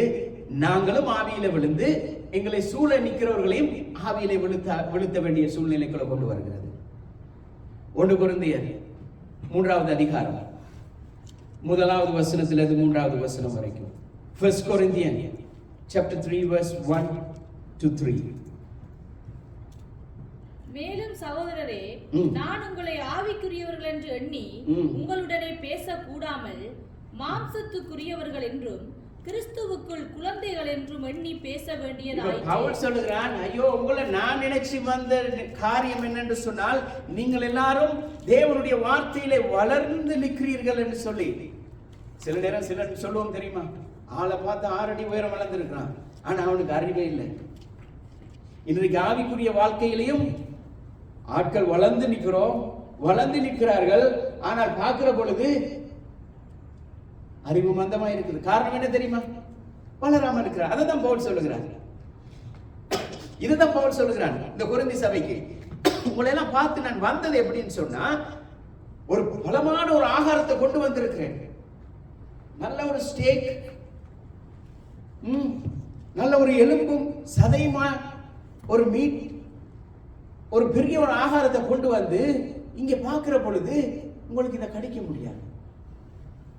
நான் என்ன செய்ய இருக்கு, இந்த மீட்டெல்லாம் அரைச்சு பவுடர் பண்ணி உங்களுக்கு போஷிக்க வேண்டிய நிலைமையில இருக்கு. ஆசிங்க, நீங்கள் பலன் இல்லாதவர்கள் ஆனதால் உங்களுக்கு போஜனம் கொடாமல் பாலை குடிக்க கொடுத்தேன். ஐயோ, இதுதான் கவலையான விஷயம். உங்களுக்கு போஜனம் கொடுக்காமல் பாலை கொடுக்க வேண்டிய சூழ்நிலை. எப்படி தெரியுமா பால் கொடுக்க போறேன்? இப்ப போஜனம் சொன்னா தேவனுடைய வார்த்தையில் இருக்கிற ரகசியங்கள். ஆனா பால் என்னன்னு தெரியுமா பிரதர்? கர்த்தர் நல்லவராயிருக்கிறார், அவர் உங்களை ஆசீர்வதிப்பார், நீங்க ஒன்றுக்கும் கவலைப்படாதீங்க, அவருடைய வார்த்தையை இது எத்தனை நாளைக்கு சொல்லி சொல்லி இருக்கிறது. இதுதான் பால். என்ன பிள்ளை அப்படித்தானே சொல்லுவோம், எப்படி இருக்கிறீங்க பேபி, பசிக்குதா? இதே சூழ்நிலையில 10 வருஷம் 5 வருஷம் எங்களுடைய ஆவிக்குரிய வாழ்க்கை போகுமா இருந்தா எப்படி இருக்கும்? இன்றைக்கு அநேக ஆவிக்குரிய வாழ்க்கை இப்படித்தான் போக வேண்டி இருக்குது. இன்றைக்கும் நோவா தாத்தாட கதையை சொல்லி, இன்றைக்கும் ஆபிரகாம் தாத்தாட கதையை சொல்லி, தாவீது ராஜாட கதையை சொல்றதே ஒரு நிலைமையான சூழ்நிலையா இருக்குது. இன்னைக்கு அதான் நடந்து கொண்டிருக்கு. இன்னைக்கு பெரிய ஊழியக்காரர்கள் வருகிறார்கள். எப்படி கதை? ஆபிரகாம்னு ஒரு தாத்தா இருந்தார். உண்மை நான் சொல்றேன், இன்றைக்கு பெரிய சபைகளிலே நூற்றுக்கணக்கான ஜனங்கள் இருக்கிறார்கள். செய்தி எப்படி? ஆபிரகாம் என்ற தாத்தா 100 வயசுல ஆண்டவர் அவருக்கு ஒரு குழந்தையை கொடுத்தார். இது எங்க சொல்ல வேண்டிய கதை? Sunday school. அதுதான் பவுல் சொல்றார், நான் உங்களுக்கு பலமான ஆகாரத்தை கொண்டு வந்து என்ன பாலை கொடுக்க வச்சிட்டீங்களே. இதுதான் கவலைக்குரிய விஷயம். இன்றைக்கு தேவனுடைய வார்த்தையை கற்றுக்கொள்ள முடியாதபடி எங்களுடைய இருதயங்கள், எங்களுடைய கண்கள், ஆவிக்குரிய கண்கள் மந்தமாய் இருக்கிறது. இப்ப கேட்க முடியாது. எவ்வளவு பெரிய சத்தியத்தை சொன்னாலும் கேட்கவே முடியாது. இன்றைக்கு சொல்லுகிற சத்தியத்தை நாளைக்கு மறந்துடலாம். ஆனால் கர்த்தருடைய வார்த்தையில நாங்கள் நினைக்கிற பொழுது, போன வருஷம் எங்களுக்கு ஞாபகம் வரணும். லாஸ்ட் இயர் ஏதோ எக்ஸாக்ட்லி ஞாபகம் இருக்க வேண்டிய அவசியம் இல்லை. லாஸ்ட் இயர் இந்த செய்தியை கேட்டோம், இந்த சத்தியத்தை எங்களுடைய காதுக்குள்ள வந்தது, இந்த வார்த்தையை குறித்து தேவன் பேசினார் என்கிற அந்த உணர்வு எங்களுக்குள்ள இருக்கும் பொழுது, நாங்கள் கர்த்தருக்குள்ள வார்த்தையிலே நிலை நிற்கிறோம் என்கிற அந்த அடையாளத்தை எங்களுக்கு வெளியே காட்டுகிறது. அது இல்லாத பொழுது என்ன நடக்கிறது? இந்த வார்த்தையை உங்களுக்கு பேசினேன், இந்த வார்த்தை குறித்து போதித்தோமே, அந்த நேரம் முழிக்கிறது. பேசியிருப்பாரோ, சொல்லி இருப்பாரோ. இது எங்க கொண்டு போய் விடுது தெரியுமா? இந்த நிலைமை எங்க கொண்டு போய் விடுகுதுன்னு சொன்னா, எங்களுடைய பரிசுத்த வாழ்விலிருந்து அப்படியே எங்களை கிளத்தழுது. தேவனோட உள்ள உறவு இல்லாம போகுது. தேவனோட பேசுகிற நிலைமை அப்படியே குன்றி போகுது. அது அப்படியே எங்க கொண்டு போய் விடுகுது? தேவனோடு இருக்கிறதான அந்த பரிசுத்த வாழ்விலிருந்து எங்களை அப்படியே கிளத்தள்ளி விடுது. மூன்றாவது காரியம், இந்த பாவங்களுக்கும் துர்செய்கைகளுக்கும் துர்செய்திகளை கேட்டு அதுபடி நடக்கிறதுக்கும் வித்தியாசமே தெரியாமல் போகிறது. அந்த உணர்வு இல்லாமல் போகிறது. இந்த பாவ இச்சைகளுக்கும் பாவ காரியங்களுக்கும் எங்களுக்குமான அந்த உணர்வு இல்லாமல் போகிறது. அப்படியே இது என்ன எங்க கொண்டு போய் விடுகிறது? எங்களுக்கும் உள்ள தேவனுக்கும் உள்ள உறவை இன்னும் இன்னும் இன்னும் இன்னும் கீழே அப்படியே கொண்டு போய் விடுகிறது. காரணம் என்ன தெரியுமா? விசுவாசமானது. விசுவாசத்தை மறுதளிக்கிறது. வசனம் என்ன சொல்லுகிறது? வசனம் நான் இங்க இருக்குன்னு தெரியாது. அவர்கள் விசுவாசம் என்னும் கப்பலை சேதப்படுத்தினார்கள். எப்படி? உங்களோட விசுவாசம் இருக்கிறது, பவர்ஃபுல் ஃபெய்த். இந்த ஃபெய்த் என்ன நடக்குது தெரியுமா? எங்கேயோ ஒரு இடத்துல ஒரு சின்ன ஒரு துவாரத்தின் வழியாய் ஒரு பிழையான ஒரு சத்தியம் வந்துட்டு, இப்ப என்ன நடக்க போகுது? முழு கப்பலும் முழுக போகுது. அதுதான் அவர் சொல்றார். இவர்கள் நான் எதை சொன்னேன்? இந்த விசுவாசம் என்கிறது ஒரு உயிருள்ள காரியம். அதுல ஒரு சின்ன ஒரு எங்களுடைய ஹார்ட்ல ஒரு சின்ன ஒரு துவாரம் விழுந்தா என்ன நடக்கும்? எங்களுடைய லைஃப் இப்பவோ அப்பவோ இருக்கும். Same story. அதே நிலைமை தான். எங்களுடைய விசுவாசத்துல சின்ன ஒரு சறுக்கல் வந்துட்டுன்னு சொன்னா, சின்ன ஒரு துவாரம் வந்துட்டுன்னு சொன்னா, அது என்ன செய்ய போகுது? எப்ப இந்த விசுவாச கப்பல் மூழ்குமோ என்ற சூழ்நிலையில வந்துவிடும். இந்த பரிசுத்த வாழ்வு அப்படியே குறைந்து கொண்டே போகிற பொழுது, ரோமர் 16வது அதிகாரம் 18வது வசனம், Romans chapter 16 verse 18.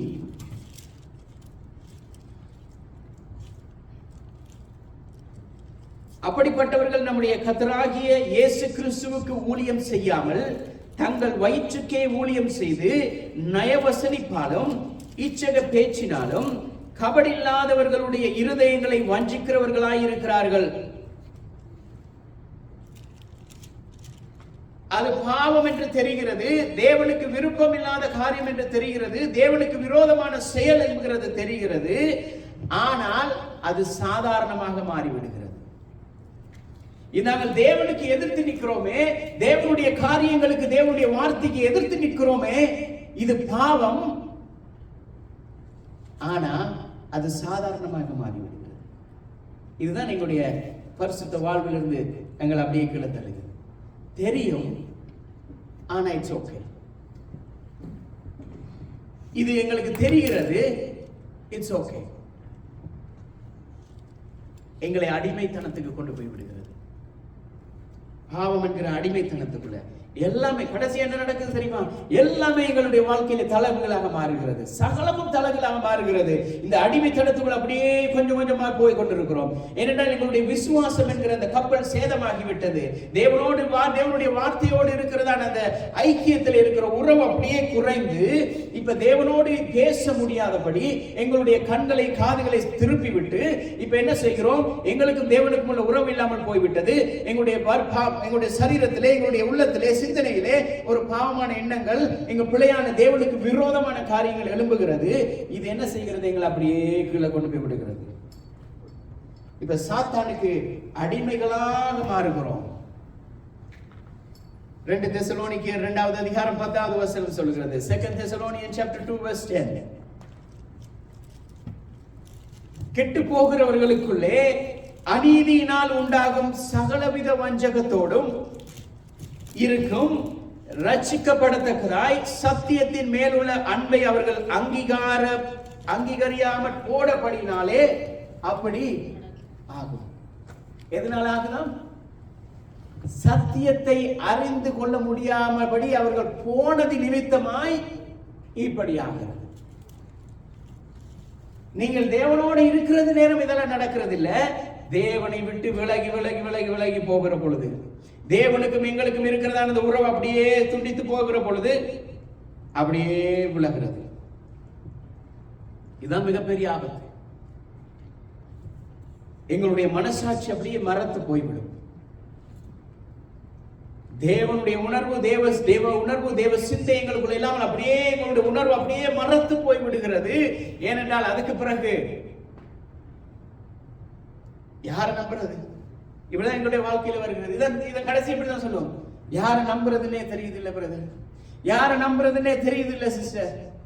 எல்லாரும் ஒரே மாதிரி தான் இருக்கிறாங்க. எப்படி எல்லாரும் ஒரே மாதிரி இருக்க முடியும்? அவர் வேற. எல்லாரும் அவரை போல எல்லாரும் இல்லை, எல்லார போலும் அவரும் இல்லை. அவர் வேற. அவரை நோக்கி பார்ப்போமா இருந்தா இங்க இருக்கிற எல்லாரும் மாறினாலும் அவர் சொல்லுகிறார், நான் மாறாதவராயிருக்கிறேன்.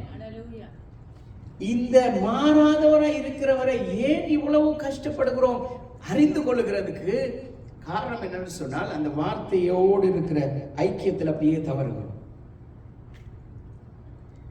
பக்க வழியா வருகிற ஓநாய்கள் என்ன தெரியுமா செய்கிறது? ஆட்டு தோலை போர்த்தி கொண்டு வருகிறது. இதுதான் தலைப்பு. இதுலதான் 5 வாரம் பார்த்து கொண்டிருக்கிறோம். இந்த ஓநாய்கள் என்ன செய்கிறது? ஆட்டு தோலை போர்த்தி கொண்டு வந்து யாரை இழுக்கலாம், யாரை தங்கள் பக்கம் இழுக்கலாம் சொல்லி அவர்கள் ஓடி வருகிறார்கள். ஓடி வந்து எல்லாவற்றையும் இழுத்து கொண்டு போகிறார்கள். எப்படி? நல்லவர்கள் போல ஒரு வேஷம் போட்டு கொண்டு வந்து. ஆனால் அவருடைய வார்த்தையிலே நாங்கள் நிலை நிற்கிற பொழுது பகுத்து அறிகிற அந்த அறிவை அவர் எங்களுக்கு கொடுத்திருக்கிறார். இது கெட்டது, இது நல்லது. ஏதேன் தோட்டத்தில் தேவன் அவர்களுக்கு 2 காரியத்தை கொடுத்தார். நன்மை தீமை அறியத்தக்க 2 காரியத்தை கொடுத்தார் அவர்களுக்கு. ஜீவ விருட்சமும் அதே தோட்டத்தில் இருக்கிறது. புசிக்க கூடாதபடி தடை செய்யப்பட்ட அந்த கனியும் அங்கே இருக்கிறது. அவர் சொல்லுகிறார், choice is yours. நீ எதை தெரிந்து கொள்ளணுமோ அதை தெரிந்து கொள். அவர்களுக்கு தேவன் சொன்னார், நீ இதை தெரிந்து கொள். அவர் choice is yours என்று கொடுக்கல. அவர் சொன்னார், இதுதான் உனக்கு நியமிக்கப்பட்டிருக்கிறது, இதை தொடாத என்று சொன்னார். ஆனா நாங்கள் என்ன நினைக்கிறோம் தெரியுமா? choice is ours. நாங்கள் இதை தெரிஞ்சு கொள்றதா அதை தெரிஞ்சு கொள்றதா? ஏதோ 2 வீடு இருக்கிறது, இந்த 2 வீட்டுல எதை வாங்குறது? கிறிஸ்தவ வாழ்க்கை அப்படிதான் இருக்குது இன்னைக்கு. நாங்க போகிற பாதையில இந்த கிறிஸ்தவ வாழ்க்கையா அந்த கிறிஸ்தவ வாழ்க்கை, எந்த கிறிஸ்தவ வாழ்க்கை எங்களுக்கு இன்ட்ரெஸ்டிங்கா இருக்கும், எந்த கிறிஸ்தவ வாழ்க்கை எங்களுக்கு என்ஜாய்ஃபுல்லா இருக்கும். ஆனா எந்த கிறிஸ்தவ வாழ்க்கை எங்களை சீர்படுத்தும் என்கிறத பார்க்கிறது. 5வது காரியம், அது எங்க கொண்டு போய் முடியும் தெரியுமா? தேவனுடைய ஒழுக்க நடவடிக்கையில கொண்டு போய் எங்களை கொண்டு போய் நிறுத்துது. அதாவது ஒழுக்க என்ன சொல்றது, ஒழுக்க தண்டனைன்னு சொல்லலாம். எல்லாம் நினைக்கிறாங்க தேவன் தண்டிக்கிறவர் இல்லையே. அவர் தண்டிக்க மாட்டார், ஆனா அவர் தண்டிப்பார். தகப்பன் தன் சிநேகிக்கிற புத்திரனை சிட்சிக்கிறார். அதான் சொல்றது. அவர் தகப்பனா இருந்தா எங்களை சிட்சிக்கணும். அவர் தகப்பனா இல்லாவிட்டால் அவர் என்னுடைய மகனா இருந்தால் அவன் நலமாய் வாழ வேண்டும் என்று சொல்லி அவனை நான் சிட்சிக்கிறேன், கண்டிக்கிறேன். அவன் என்னுடைய மகன் இல்லாட்டி நான் அவனை சிட்சிக்க முடியாது. அவன் என்னுடைய மகனாய் இருப்பானா இருந்தால் தகப்பனுடைய சிட்சையை அவன் கேட்கிறான், மறுக்கிற பொழுது அவன் குழியில போய் விழுகிறான். தேவன் எங்களுடைய பிதா, அவர் எங்களை சிட்சிக்கிறார், கண்டிக்கிறார், உணர்த்துகிறார். நாங்கள் செவி கொடுக்கிற பொழுது நன்மையை கண்டடைகிறோம். அவருடைய சிட்சையை நாங்கள் அற்பமாய் எண்ணுகிற பொழுது அவர் எங்களை கொண்டு போய் பாதாள குழியில தள்ளல, நாங்களே போய் விழுகிறோம். ஆனால் அவர் சிட்சிக்கிறார், கண்டிக்கிறார், மன திரும்பும்படியாக. ஆனால் நாங்கள் இல்ல, நான் இதுதான் எங்களுடைய வழி, சத்தியத்துக்கு எங்களுடைய செவிகளை நாங்கள் விளக்கி, எங்களுடைய செவிகளை நாங்கள் அடைத்துக் கொண்டு, இந்த தகப்பன் எவ்வளவு தரம் தான் வார்த்தையை பேசுவார், எவ்வளவு தரம் தான் கதைப்பார், எவ்வளவு நேரம் கேட்கிறது. காதை மூடிக்கொண்டிருக்கிற பொழுது, கண்ணை மூடிட்டு நடக்கிறதுனால மட்டும் நாங்க தடிக்கி விடுகிறது இல்லை. காதை இறுக்கி மூடிட்டு நடந்தாலும் தாங்க தடிக்கி விடுவோம். இன்னைக்கு கண் தெரியாதவர்கள் விழுகிறத விட காது கேட்காதவர்கள் அநேகமா விழுகிறாங்க. அதுதான் சயின்ஸ் சொல்லுது. எங்களுடைய காதுகள் குருட செவிடாகமா இருந்தால் frequent falls happen. ஏன் தெரியுமா? எங்களுடைய காதுகள் கேட்காததுனால எங்களுக்கு தெரியும். யார் அங்க ஒரு குழி இருக்கு, விழுந்து போறீங்கன்னு சொல்லி சொல்றார், சொல்றது எங்களுக்கு கேட்குது இல்லை, விழுந்துடும். அது என்ன காரணம்னு எனக்கு தெரியாது. எங்களுடைய செவிகள் மந்தமாயிருந்தால் எங்களுடைய விழுதல் அதிகமாயிருக்கும். எப்படி எங்களுடைய கண்கள் குருடாயிருந்து நாங்கள் விழுகிறோமோ அதற்கேற்றவாறு எங்களுடைய காதுகள் இருளடைகிற பொழுதும் விழுகிறோம். இது வேதமும் சொல்லுகிறது, இந்த உலகத்தின் விஞ்ஞானமும் அதை சொல்லுகிறது. அதனாலதான் தேவனுடைய வார்த்தையிலே அவர் திரும்ப திரும்ப சொல்லுகிறார், தேவனுடைய சத்தத்துக்கு எங்களுடைய செவியை நாங்க சொல்லுகிறதுக்கு அதை மட்டும் தெரிஞ்சு வச்சுக்கொள்ளும். எப்படி? நாங்கள் சொல்லுகிற எல்லாவற்றுக்கும் கர்த்தருடைய செவிகள் திறந்து இருக்கிறது, அவருடைய காதுகள் கேட்கிறது. ஆனா அவர் எங்களுக்கு சொல்லுகிற பொழுது காது இறுக்கி போறதை கொள்றோம். காரணம் என்ன தெரியுமா? அவர் சொல்லுகிறது எல்லா நேரமும் இன்பமாய் சொல்ல மாட்டார். அவர் அன்பாவும் சொல்லுவார், கடிந்து கொண்டும் சொல்லுவார், ஸ்ட்ரிக்டாவும் சொல்லுவார். ஆனா அவர் அன்பா சொல்லுகிற பொழுது பிளஸிங் சொன்னா ஓடு காது திறந்திருக்கும். இது செய்கிறது தவறு, எங்களுக்கு மனம் திரும்புதல் அவசியம் என்று சொல்லுகிற பொழுது எத்தனை தரம் தான் இதை கேட்கிறது? அதை எபிரேயர் 12வது அதிகாரத்தில் 6வது வசனத்தில் சொல்றார், அவருடைய ஒழுக்க நடவடிக்கைகளுக்கு எங்களுடைய வாழ்க்கை போக வேண்டிய சூழ்நிலையா மாறுகிறது. கர்த்தர் எவனிடத்தில் அன்பு கூறுகிறாரோ அவனை அவர் சிட்சித்து தாம் சேர்த்துக் கொள்ளுகிற எந்த மகனையும் தண்டிக்கிறார் என்று பிள்ளைகளுக்கு சொல்லுகிறது போல உங்களுக்கு சொல்லி இருக்கிற புத்திமதியை மறந்தீர்கள். இந்த கிரேக்க பதத்துல இந்த சிட்சிக்கிறார் என்கிற இந்த வார்த்தை இருக்கு தெரியுமா? அதுக்கு அர்த்தம் புனிதமா இருக்குது. அவர் சாட்டை எடுக்கிறார், சவுக்கை எடுத்து எங்களை என்ன சொல்லுகிறார்? கண்டிக்கிறார் என்ற அர்த்தத்தில் வருகிறது. அதாவது சிட்சிக்கிறார் சொன்னா சவுக்கை எடுத்து அடித்தால் எப்படி இருக்குமோ அவ்வனமாக அவர் சவுக்கால் அடிக்க மாட்டார், சாட்டையினால் அடிக்க மாட்டார். அவருடைய வார்த்தையை கொண்டு எங்களை தண்டிப்பார். எப்படி தண்டிப்பார்? கண்டித்து உணர்த்துவார். இதை கேட்க பொறுக்க மனதில்லாதபடியால் நாங்கள் அப்படியே வழி விலகி போகிறோம். தேவன் எங்களை தண்டிக்கிறதன் காரணம் எங்களை அழிக்கிறதுக்கு அல்ல, நாங்கள் எழுப்பி பிரகாசிக்கிறோம். அவர் எங்களை கண்டிக்கிறது, எங்களை சிட்சிக்கிறது, எங்களை அழிக்கிறதுக்கு அல்ல. சத்ருவான் என்ன செய்கிறான்? எங்களை அழிவுக்குள்ளாக மாற்றுகிறான், கொண்டு போக எத்தரிக்கிறான். ஆனால் தேவனுடைய வசனம் எங்களை சிட்சிக்கிறது. எப்படி சிட்சிக்கிறது? நாங்கள் போகிற வழி போல தேவனுடைய வசனம் எங்களை திரும்ப திரும்ப சொல்லுகிறது. ஆகையால் தான் சொல்றேன், அடிக்கடி கடிந்து கொள்ளப்பட்டும் தன் பிடரியை கடினப்படுத்துகிறவன் சகாயமின்றி. அடிக்கடி கடிந்து கொள்ளுகிறார். அவர் திரும்ப திரும்ப சொல்லுகிறார். ஒவ்வொரு நாளும் காலையில் எழுந்திருக்கும் பொழுது அவர் சொல்லுகிறார், என்னுடைய கிருபை உனக்கு போதும், உன்னுடைய பலவீனத்திலே என்னுடைய பலன். 10 நிமிஷம் அதை மறந்துடும். ஒரு கால் வருகிறது, அதை கேட்டவுடனே அப்படியே எங்களுடைய மனம் மாறி. ஆனால் அவருடைய சிச்சையை நாங்கள் கேட்கிற பொழுது, அதுக்கு உண்மையாக இருக்கிற பொழுது, அந்த சிச்சை எறும்பு கடிக்கிற மாதிரி இருக்கும், பிறகு அப்படியே போயிடும். 1 பேதுரு 1 அதிகாரம் 6 7 வசனம் சொல்கிறது, இதிலே நீங்கள் மிகவும் சந்தோஷப்படுகிறீர்கள் என்றாலும் துன்பப்பட வேண்டியது அவசியமானதால் இப்பொழுது கொஞ்ச காலம் பலவிதமான சோதனைகளினாலே துக்கப்படுகிறீர்கள். அழிந்து போகிற பொன் அக்கினியினாலே சுட்டரிக்கப்படுகிறது போல அதை பார்க்கலும் அதிக விலையேற பெற்றதாய் இருக்கிற உங்கள் விசுவாசம் சோதிக்கப்பட்டு இயேசு கிறிஸ்து வெளிப்படும் பொழுது உங்களுக்கு புகழ்ச்சியும் கனமும் மகிமையும் உண்டாக காணப்படுகிறது. இயேசு கிறிஸ்து மறுபடியும் வருகிற பொழுது இந்த சிச்சை கஷ்டமா தான் இருக்கும், போகிற பாதை கடினமா தான் இருக்கும். வருகிற பலவிதமான இந்த உபதேசங்களை கேட்கிற பொழுது ஐயோ எதை கேட்கிறதுன்னே தெரியாமல் இருக்கலாம்.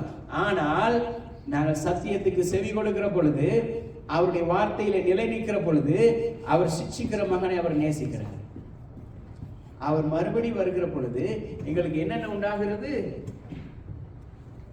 எங்களுக்கு புகழ்ச்சி உண்டாகிறது, கனம் உண்டாகிறது, மகிமையும் உண்டாகிறது. எங்களுடைய பெயர் புகழப்படுகிறது, எங்களை மதிக்கிறார்கள் 4 பேர். எங்களை சுற்றி உள்ளவர்களுக்கு மத்தியிலே தேவன் எங்களை மேன்மைப்படுத்துகிறார் அவருடைய வார்த்தைக்கு செவி கொடுக்கிற பொழுது. ஆனால் அவருடைய வார்த்தைக்கு செவி கொடுக்காத பொழுது இந்த 4-5 காரியங்களும் எங்களுடைய வாழ்க்கையை தேவனை விட்டு பிரித்து தேவனுடைய வார்த்தையோடு இருக்கிறதான அந்த ஐக்கியத்தில் இருந்து எங்களை பிரித்து விடுகிறார். இதுதான் இந்த துருபதேசங்கள், துரு ஆலோசனைகள் எங்களை வழி நடத்துகிறது. ஆனால் கர்த்தருடைய வார்த்தைக்கு செவி கொடுக்கிற பொழுது அவருடைய வார்த்தை எங்களை என்ன செய்கிறது? அவருடைய வார்த்தையை நிலவில வைத்திருக்கிறது. இது கடைசியா என்ன நடக்கிறது? நான் சுருக்கமாய் சொல்லி முடிக்கிறேன். சபை பிளவுபடுகிறது, குழப்பங்கள் ஏற்படுகிறது.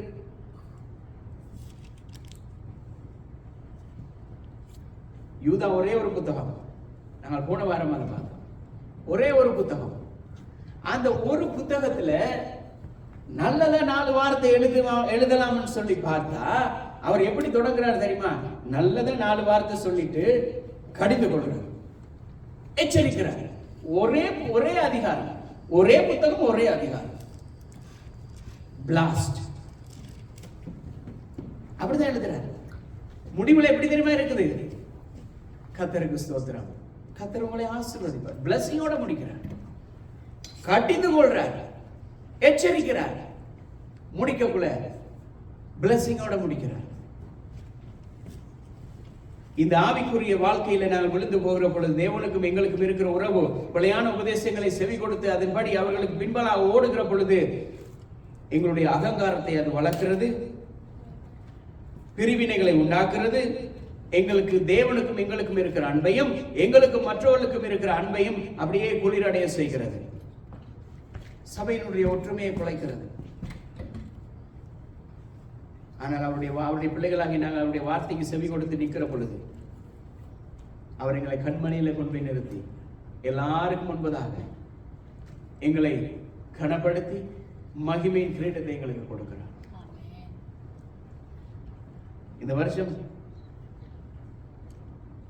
இந்த செய்தியை ஆயத்தப்படுத்துகிற பொழுது ஒரு ஞாயிற்றுக்கிழமைக்கு தான் ஆயத்தப்படுத்துகிறோம். அது என்னவோ தெரியாது. இதே செய்தியை கொண்டு தேவன் இதே காரியத்தில் தேவன் வேறு விதமா 4-5 வாரத்துக்கு இதே பேசும்படியாக வைத்துட்டார். இந்த வருஷத்துடைய வாக்குத்தத்தம் அப்படிதான் இருக்குது. ஏன்னா இந்த வருஷத்துக்கான வாக்குத்தத்தம் இல்லை, எங்களுடைய வாழ்க்கைக்கான வாக்குத்தத்தமே இதுதான். தேவனுடைய மகிமையினுடைய காலமாக இருக்கிறது, அவருடைய மகிமை வெளிப்படுகிற காலமாக இருக்கிறது எங்களுக்குள்ள. ஏன்னா எங்களுக்குள்ள அந்த மகிமை வெளிப்பட்டால் தான் மற்றவர்களுக்கு அது தெரியும். அதை விட்டுட்டு ஆண்டவரே நாங்கள் உங்களுக்கு ஊழியம் செய்தோம், ஆண்டவரே உங்களுக்கு அற்புதங்களை செய்தோம், உங்களுக்காக நாங்கள் ஜனங்களை, அவர் சொல்றாரு உங்களை அறியனே, உங்களை எனக்கு தெரியாது, நீங்க யாருன்னு எனக்கு தெரியாது. அவருக்கு எங்களுக்கு தெரியும், தெரிஞ்சு கொண்டே அவர் சொல்றாரு உங்களை யாருன்னு எனக்கு தெரியாது. ஏன்னா நாங்களும் சிலர் அப்படித்தானே, எங்களுக்கு நல்லா தெரியும்.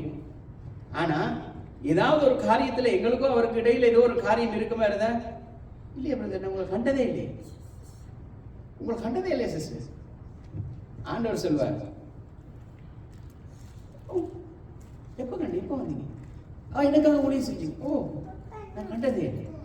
எப்படி இருக்கு ஆண்டவர் அப்படி சொல்லக்குள்ள எப்படி இருக்கும்? மனுஷன் சொன்னாலே எங்களுக்கு கஷ்டமா இருக்குது, ஆண்டவர் சொல்லக்குள்ள எப்படி இருக்கும்? அங்க போய் நின்றுட்டு ஆண்டவரே உங்களுக்காக நான் இரவும் பகலும் 40 நாள் உபவாசம் இருந்து ஜெபித்தேன், உங்களுக்காக நான் ஆத்துமாக்களை ஆதாயப்படுத்தினேன், உங்களுக்காக நான் ஓடி ஓடி உழைத்தேன்.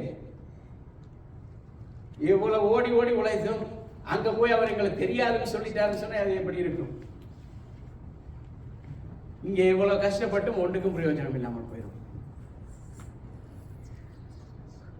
மல்கியா 3:17-18 சொல்றார், என் சம்பத்தை நான் சேர்க்கும் நாளிலே அவர்கள் என்னுடையவர்களாய் இருப்பார்கள். இதுதான் தீர்க்க தரிசனம். மல்கியாவில் அவர் சொல்லுகிறார் வரப்போகிற காலத்தை கொடுத்து, என் சம்பத்தை என்ன தெரியுமா, என்னுடைய ஜனங்களை என்னுடைய பிள்ளைகளை நான் சேர்க்கிற, அவர்தான் அவருக்கு சொத்து, அதுதான் நாங்க தான் அவருக்கு சொத்து. சேர்க்கும் நாளிலே அவர்கள் என்னுடையவர்களாய் இருப்பார்கள் என்று சேனைகளின் கர்த்தர் சொல்லுகிறார். ஒரு மனுஷன் தனக்கு ஊழியம் செய்கிற தன்னுடைய குமாரனை கடாட்சிக்கிறது போல நான் அவர்களை கடாட்சிப்பேன். அப்பொழுது நீங்கள் நீதிமானுக்கும் துன்மார்க்கனுக்கும் தேவனுக்கு ஊழியம் செய்கிறவனுக்கும் அவருக்கு ஊழியம் செய்யாதவனுக்கும் இருக்கிற வித்தியாசத்தை காண்பீர்கள். எப்படி தீர்க்க தரிசனம் அவர் சொல்றார். அவர் சிச்சிக்கிற அவருடைய பிள்ளைகளுக்கு அவர் கொடுக்கிற வாக்குத்தத்தம் என்ன தெரியுமா? யார் கர்த்தருக்காக உண்மையா இருக்கிறார்களோ உண்மையா இல்லையோ என்பதை காண்பிக்கிறதுக்கு அந்த அறிவை எங்களுக்கு தந்துருவார். இந்த கடைசி நாள்ல எங்களுக்கு தேவைதான். இந்த துருபதேசங்கள், பிழையான காரியங்கள், பிழையான சத்தியங்கள், பிழையான ஊழியக்காரர்கள் எங்களுடைய காதுகளை கொண்டு வந்து போடுகிற இனிமையான எல்லா இந்த சத்தியங்களையும் தேவனுடைய வார்த்தை என்ன சொல்லுகிறது என்பதையும் விளங்கி கொள்ளுகிறதுக்கு தேவன் எங்களை கடாட்சிக்கிறார். ஆனா இந்த துருபதேசங்கள் நித்திய விளைவை கொண்டது. எப்படி தேவனுடைய வார்த்தை நித்திய மகிமையை கொண்டதோ அதே வண்ணமாக இந்த துருபதேசங்கள் நித்திய விளைவை கொண்டது. நாங்கள் நிதானமாய் சுதாரித்துக் கொள்ளாவிட்டால் விழுந்து விடுவோம். எல்லாரும் எழுந்திருப்போம்.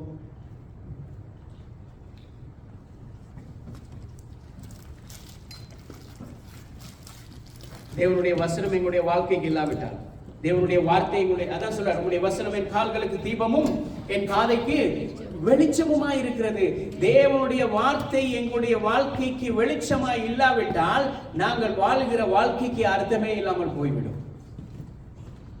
ஏன்னா நாங்கள் இருள்ல இருக்கிறோம், யாருக்குமே தெரியாது. ஏன்னா இருள் எங்களை சுற்றி மூடி இருக்கிறது. ஆனால் நாங்கள் தேவனுடைய வார்த்தையின் வெளிச்சத்திலே நடக்கிற பொழுது மலையின் மேல் இருக்கிற பட்டணம் மறைந்திருக்காது. எல்லாருக்கும் தெரியும், எல்லாருக்கும் தெரியும். நீங்க எங்க இருந்தாலும் தெரியும். உங்களை கொண்டு போய் எங்கேயோ ஒரு பங்கர்ல போட்டாலும் கர்த்தருடைய மகிமை அங்கிருந்து வெளிப்படும். இன்றைக்கு கடைசி காலத்தில் அதைத்தான் சத்ருவான் நினைக்கிறான். எல்லா கிறிஸ்தவர்களையும் தேவனுடைய பிள்ளைகளையும் கொண்டு போய் பங்கருக்குள்ள போடணும், இல்லாமல் ஆக்கணும், அழைக்கணும். கிறிஸ்தவர்கள் இயேசுவை பற்றி சொல்லக்கூடாது, பிரசங்கிக்க கூடாது, தேவனுடைய வார்த்தையை யூடியூப்ல போடக்கூடாது, சோசியல் மீடியால போடக்கூடாது, பகிரங்கமா அறிவிக்க முடியாது. இதைத்தான் கொண்டு வருகிறான். ஏன் தெரியுமா? அவனுக்கு தெரியும், தேவனுடைய வார்த்தை பிரசங்கிக்கப்பட்டால், தேவனுடைய வார்த்தை சொல்லப்பட்டால் ஜனங்கள் மனம் திரும்புவார்கள். மனம் திரும்பினால் தேவனுடைய ராஜ்யத்தை நோக்கி போய் விடுவார்கள். தங்களுடைய பக்கம் எம்டி ஆகிவிடும்.